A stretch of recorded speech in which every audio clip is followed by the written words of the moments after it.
Legend Mick Foley, and you are watching C-RadTV here, right here on YouTube. Have a nice day. This is Cody Diener, and you are watching C-RadTV on YouTube. And just like Cody Diener, C-RadTV lives by two simple words. Just give her, yeah. How's it going, guys? It's Brad C at a WWE NXT review for February 27th. 39 days till WrestleMania. Let's just jump right into it. So we start off NXT with Johnny Gargano coming out to the ring. Johnny, of course, going to address the NXT Universe after losing the NXT North American title last week against the Velveteen Dream.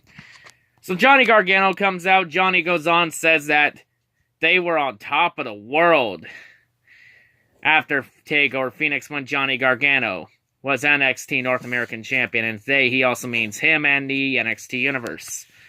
Then Johnny says that he failed his first test as a champion. Yes, you did, Johnny. You completely bombed it. When Johnny, in his first title defense, lost the title to Velveteen Dream. And then Johnny goes on and says that he feels he failed everyone. So then Tommaso Ciampa's music hits. The NXT champion comes out to the ring. Tommaso comes out. He says that Johnny is at his best when Johnny is teamed with him.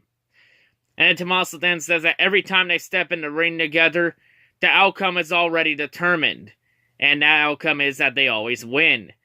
And Tommaso also mentions that he offered Gargano help at ringside last week, but Johnny refused, and look what happened. Then Tommaso goes on and says that Johnny's loss may not be a bad thing. Explain some more, please. Tommaso then says that they need each other, and it's just destiny and fate that they end up together. So then Tommaso goes on and then mentions the Dusty Rhodes Tag Team Classic, where the winner gets to challenge the War Raiders for the NXT Tag Team titles at NXT TakeOver Brooklyn 5. Okay, they're advertising it as TakeOver New York, but it's in Brooklyn, New York, because at the Barclays Center. If it was at Madison Square Garden, then I would have believed it would be New York. But it's at Barclays Center, so it's in Brooklyn. So technically, it's TakeOver Brooklyn 5. Not TakeOver Brooklyn, New York. TakeOver New York.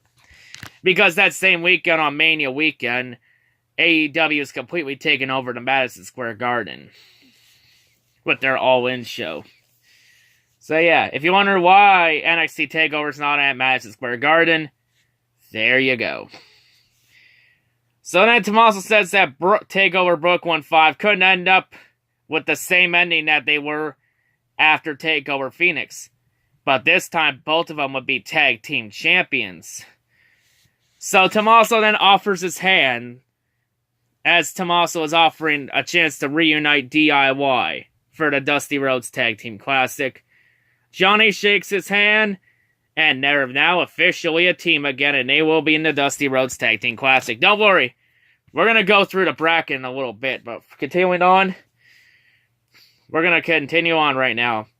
So next up, we get a women's tag team match. We get the team of Vanessa Bourne and Aaliyah versus Taynara Conti, whatever, I don't know how to pronounce the last name, and Xia Li. So highlights of the match. Taynara's arm toss is good along with her bicycle kick and her monkey flip. Vanessa's muckle buster in the corner was pretty good. Vanessa and Aaliyah's double team Northern Light suplex is very well done along with Taynara's arm drag.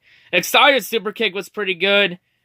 To the match ending, Vanessa would have Taynara on her knee. Aaliyah would hit a twisting neckbreaker. It looked botched because it looked like gar shit. Because Aaliyah would let go midway through the move instead of holding on to the head or even the hair. The hair would have been fine. But Aaliyah, she hits the twisting neckbreaker, botches it.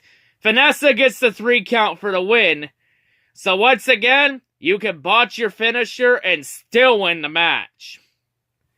Honestly, if that was me in the ring, like I mentioned before a few weeks ago, if that was me in the ring, I would have kicked out and said, do it again, and this time do it right.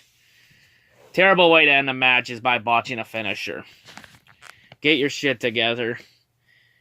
So then after that, after we come back from commercial, we get an argument backstage between Bianca Belair and Io Shirai over who should challenge Shayna Baszler for the NXT Women's title next. Of course, Bianca's saying that she's still undefeated. No, you're not, Bianca. You lost at TakeOver Phoenix. That means you're no longer undefeated, dumbass. God damn. So then, it was announced then that in 2 weeks, Io Shirai will face Bianca Belair one-on-one in the number 1 contenders match, where the winner will face Shayna Baszler for the NXT Women's title at TakeOver Brooklyn 5. So yeah, 2 weeks, we'll find out who Shayna Baszler will face in Brooklyn on WrestleMania weekend. So continuing on, next up we get a one-on-one match. We get the team of Dominik Dijakovic versus Keith Lee. So we're finally giving good old Dommy Boy some competition. How about that? So highlights of the match. Right off the bat, Dom would counter Keith Lee hip toss by doing a front flip. You know, for a guy Dom's size of like 6'7", 275 pounds, to counter that well, that was actually a pretty good counter. Keith Lee, who's 320 pounds, about the same height, he would counter a monkey flip by also doing a front flip. Very well done, especially for a guy Keith Lee's size. Continuing on, Dom's diving elbow was pretty good. Keith would botch one of his strikes by falling. It's like, come on, you gotta stay on your feet during those strikes, bud. Come on. Dom's super kick was pretty good, along with his choke slam and power bomb. Keith's spike choke slam was pretty good too, along with Dom's tornado kick. Dom's spring match ending. Dom will hit a springboard moonsault on Keith Lee outside the ring, right on the bottom of the entrance ramp. During all this, the referee was counting, but both men would not break in the ring back in time, resulting in a double countout. So this match was going to be a tie regardless. So a great match, an embarrassing tie.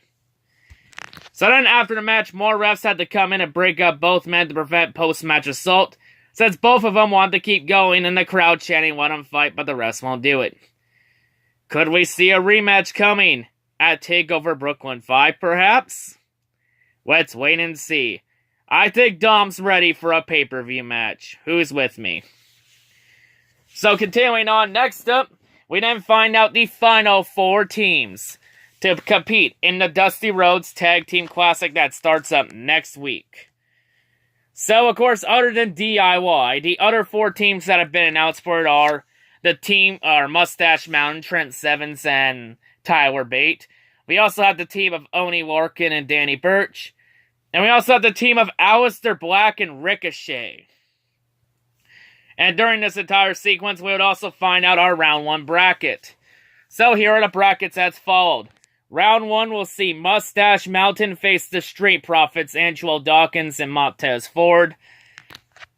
And the winner of that match will face the winner of Oney Lorcan and Danny Burch versus the Forgotten Sons, Steve Cutler and Wesley Blake. That's on one side of the bracket. On the other side of the bracket, we will have DIY, Tommaso Ciampa and Johnny Gargano, against the Undisputed Era, Kyle O'Reilly and Bobby Fish. The winner of that match will face Aleister Black will face the winner of Aleister Black and Ricochet versus the team of Fabian Aichner and Marcel Barthel. That's on the other side of the bracket. So 8 teams start. Who will win it all? And who will challenge for the NXT Tag Team titles at TakeOver Brooklyn 5? So if you want my predictions, here's one question. Which 2 teams am I jinxing since my luck in these are terrible? Well, considering that considering by who's the most over at the crowds, I'm going to say the finals will be Street Profits versus Undisputed Era. Undisputed Era wins the match, and they will challenge the War Raiders for the tag titles at TakeOver Brooklyn 5. So there you go. Those are the 2 teams I'm jinxing. Street Profits and Undisputed Era. You're welcome. Now watch me be completely wrong after the first round, because that's my luck with these. So continuing on, next up we get the Women's Tag Team Champions Sasha Banks and Bayley come out to the ring. Yes, champions on the main roster are in NXT. What a rare turn of events. Because this event almost never happens.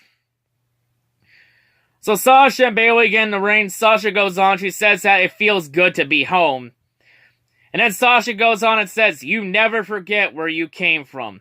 True enough. You never forget where you came from. You always started somewhere to get to where you are. So then Bayley goes on and reminds us what happened last time Bayley and Sasha were in NXT ring together. And that was all the way back at NXT TakeOver Respect. All the way back in the summer of 2015. So to figure out what happened on that night, take a knee and let's refocus. So on that night, Bayley was defending the NXT Women's title against Sasha Banks in the main event of TakeOver Respect. And it was in a 30-minute Women Iron Man match. Iron Women match in this case. It was a classic match, a match that put women's wrestling in WWE back on the map. Bayley would win that match 3 falls to 2 to retain the title. And this would also officially mean Sasha Banks would officially go to the main roster unofficially after, as that was pretty much her last match in NXT. It was still a great way for Sasha to go out with a great match now. That has sadly been the only time the women have main evented. I think they did main event at TakeOver Brooklyn back in 2016. I'm not sure. Actually, no, they didn't. Asuka and Bayley did not main event TakeOver Brooklyn 2 in 2016. But the women did main event TakeOver Respect. Maybe the women could have a main event TakeOver match this year, like I predicted would happen. We're just gonna have to wait and see, though. So get back on topic. Bayley goes on and then says that they want the women's tag titles to be talked about and the most sought after titles in WWE.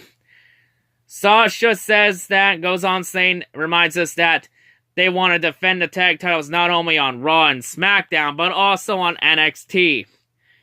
So then Bayley goes on and says that everyone on the NXT women's roster needs to step their game up that they want a shot at the titles. And then Bayley says next time they're in an NXT ring, they hope to defend the women's tag team titles. And then Sasha says you can bank on that, and that's the way on the segment. So pretty good there. So yeah, there you have it. Officially solidifying that they want to defend the titles on NXT. So which women's tag team could challenge first? We're going to have to wait and find out in the future. But for now, we got a main event to get to. So to our main event, we have a women's match. We have NXT Women's Champion Shayna Baszler versus Mia Yim. Highlights of the match. Shayna's double leg takedown was good. Mia's 2 double leg takedowns to counter were pretty good also. Mia's suicide dive was good. Throughout the match, Shayna would target Mia's leg. Throughout the match, Shayna would walk into Kiributa clutch, but Mia would target Shayna's bad hand. After Shayna's double leg, when she went to throw some shots at Mia, she would miss Mia and hit the mat. And believe me, I've been in a ring before, and I've seen what's under that mat ring. It is wood. It is hard. You could really get hurt. So continuing on, Mia's tornado DDT was really well done, along with her Pele kick, followed by, with a Pele kick on her bad leg. But Mia would not get close to getting the cover because of the leg playing in effect. Shayna's gut wrench slam was pretty good, along with Mia's powerbomb. Match ending, Shayna would walk into Kiributa clutch again. Mia would go for the bad arm, but Shayna would use her legs to neutralize Mia's arms out. And eventually Mia is forced to tap out, so Shayna wins by submission. So Shayna stands tall, but Mia put on a really good fight. Could she have a promising future in the near time? We're going to have to wait to see. But for now, this is Shayna's division still. And in 2 weeks, we'll find out who will challenge Shayna at TakeOver Brooklyn 5. But that will be safe for another day. And as that ends another episode of NXT. So overall, this NXT episode, it was okay. Wasn't a good episode, but it wasn't complete garbage. It was pretty decent. Rating, 6 out of 10, my final rating for NXT. But yeah, that's all I gotta say, folks. Let's see how we go as we're on the road to WrestleMania. as we got Fastlane coming up in less than 2 weeks. Actually, a week and a half now. But yeah, that's all I gotta say, folks. Hope everyone has a great day, and yeah, peace out.